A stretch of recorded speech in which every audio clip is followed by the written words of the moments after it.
What's up? It's your boy Austin Rutherford back here again with another episode where we talk business, finance, and real estate.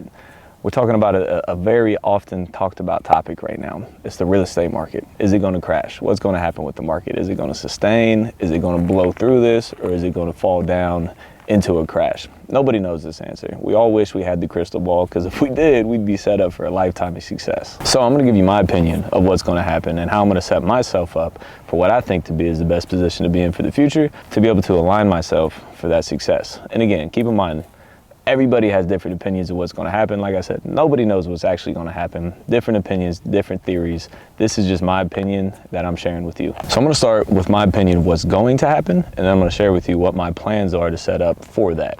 So right now, real estate market in general is hot. It's hot as ever. Things are flying off the shelves. You list a house, it's sold. It's like it was 2-3 years ago in the heyday of the real estate market. Things are booming right now. But to me, it doesn't make sense. We have a crazy high unemployment rate right now, which I know a lot of it's from COVID, businesses shutting down, laying people off, and they're going to rehire. But the thing you got to understand here, businesses aren't just going to open again and return back to 100% of what they were. That's going to take time. They might come back with 50 or 60 or 70% of what they were, which means that all those positions are not going to come back overnight. There's multiple sources right now that are saying that there's more people missing their home payment, their mortgage and their rent than there were in 2008 in the biggest real estate market crash ever. More people missing payments now than there was then. Think about that. Think about what that means. What could potentially happen? But you got to understand, this is being held up right now. There's a stay on foreclosures. So different cities and different municipalities over the last 6 months or so have had stays on foreclosures and evictions, which means that you cannot foreclose on people. So they're offering what's called a forbearance. A forbearance is where you don't have to make your mortgage payment for a certain amount of months, but some of those banks, let's say they give you 3 months of forbearance. On the 4th month, you have to pay all 3 months and the 4th month on that 4th month. So if your payment's $1,000 a month, it's $1,000 times 4. You got to pay $4,000. If you can't afford one payment, how are you going to afford all 4 payments? Doesn't make sense. Other banks are adding it to the back end of the loan. So instead of 300 payments, you'll have 304 payments to pay off your mortgage. Either way you look at this, you're missing history in your credit because there's non-payment, there's non-recording. So what we don't know is how banks are going to look at this in the future trying to get you financed. I know that you cannot get another mortgage if you're currently missing payments right now. Sooner or later, the stay on foreclosures, all of those things are going to come to fruition. Banks cannot float that much money. You got to understand, when you don't pay the banks can't fulfill their obligations. When you don't pay landlords rent, landlords can't fulfill their obligations. They can only float so much money at a given time.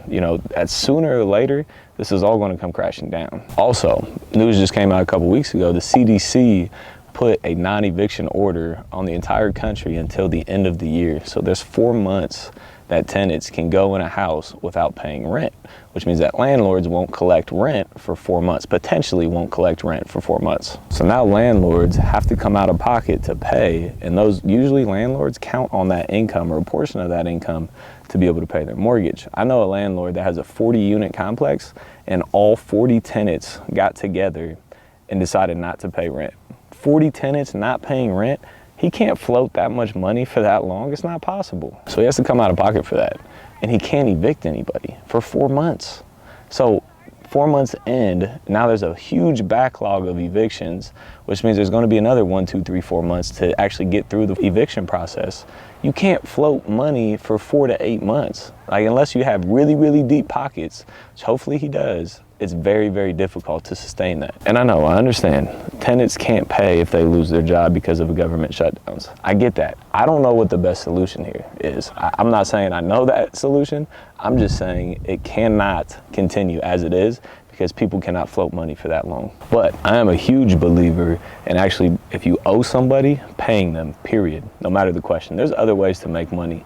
You can go out and paint houses. You can go out and do a lot of things to create money to still fulfill your obligations. So if you owe somebody, I believe you pay that no matter what. So the government's just out here handing out money. So if they put a stay on evictions, they should be able to put their money where their mouth is and help the landlords out make their mortgage payments, which means printing more money, which again has problems in and of itself. We've already printed a ton of money. So I don't know what the solution is here. I have no idea, but like I said, it cannot continue as it is. Business as usual, it's not what this is right state. Now, you got to understand, when these ordinances start getting lifted, it's going to be wild. When Houston lifted their eviction ban, in 1 week, it was their highest eviction rate ever. And that would have continued until the CDC put a stop on it again. And as the evictions start to happen, landlords can't float money, which means that foreclosures start to happen and banks start taking back properties. And there's no way that this is sustainable. At some point, once the government stops printing money and pumping money into the economy and lifts all these ordinances, at some point, everything's going to hit the fan. So that's my thoughts on the current market condition. You know, I don't think we're actually going to see the repercussions of this into Q3 or Q4 of 2021 because real estate takes time. You know, people miss payments today. It takes time for those things to actually come to light. The huge variable in all this, though, is the government. Nobody knows what they're going to do. Are they going to pump a bunch more money into the economy? Are they going to pay everybody's mortgages and pay everybody's rents? Are they going to keep ordinances in place? Are they going to extend stays on evictions and stays on foreclosures? Nobody knows what they're going to do. You know, I think a lot of the things that they have done in the last 6 months, nobody thought that they would have done in the first place.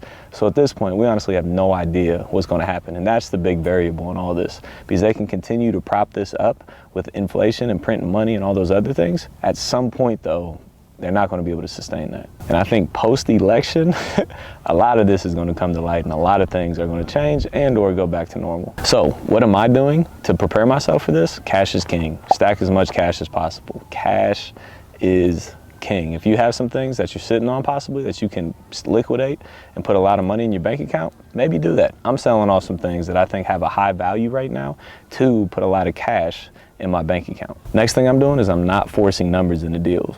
You know, over the last year, 1, 2, 3 years, you know, we'd get a deal and we'd be like, oh, but we could sell it for a little bit more. This makes sense. Let's try it. Or, you know, rent, we could get a little bit more for rent. You know, let's do the deal anyways. Right now, we're not forcing numbers. You can't force numbers on something that doesn't work, because when you do, and then the market shifts, is when people get in trouble. So we're not forcing numbers on anything we're doing right now.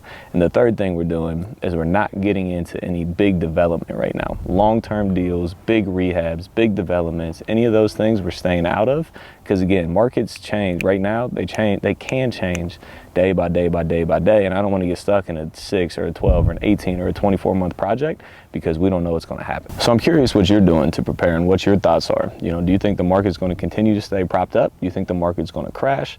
And whatever your thoughts are, what are you preparing to do to put yourself in a good position? If you think it's going to keep going, are you buying things? Are you developing? Or if you think it's going to crash, what are you doing? Comment below. Let me know your thoughts. Make sure you hit that like button when you're down there. YouTube loves the algorithm with the like button. And make sure you hit that subscribe button so you can get all the content going forward. As always, appreciate you being here. See you on the next one. Peace. What's up, everyone? It's Austin Rutherford here. And I just personally want to say thank you for taking the time to watch my YouTube channel, where we talk business, finance, real estate, and how to elevate your life. On this channel, you'll find everything from mindset to marketing to wholesaling to sales and negotiation to flipping houses to raising private money to rentals to Airbnbs. Everything you need to run your own business, you can find on this channel, so make sure you take a look at it. But if you're one of those people who want to work directly with me and build your own real estate company, make sure you check out thereblueprint.com. thereblueprint.com. What this is it's a training and a duplicate of my business. Every way in my business where we make money right now, you get everything. It's from wholesaling to marketing to raising private money to renovating houses to flipping houses to buying rental properties, and the mindset that allows you to do all those things. An in-depth look at everything inside of my business. And on top of that, you get all the documents that go along with it. You get all the scripts, you get all the templates, you get all the Excel spreadsheets, you get all the contracts, you get all the credibility packets. You get literally everything you need to run your own real estate company. And on top of all that, you get live coaching calls with me. So don't miss out on it. Make sure you check out thereblueprint.com. And again, if you have any suggestions on YouTube content, YouTube videos that you want to hear more about, make sure you drop a comment in the description below. If you have something, let me know so we can get that content out to you as quickly as possible. Again, as always, thank you so much for being here. I appreciate all the likes, the comments, the subscriptions, everything. Hope to see you on the next video. Peace.